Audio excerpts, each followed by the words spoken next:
தென்னகத்தில் ஒரு தலைவன் பிறப்பான். அவனை அம்மக்கள் மனதார நம்புவார்கள். பல சூழ்ச்சிகளால் கயவர்கள் அவனை வீழ்த்த நினைப்பார்கள்.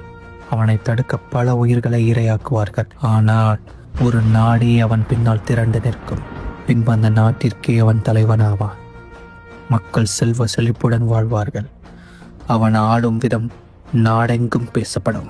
காலம் கனியும்.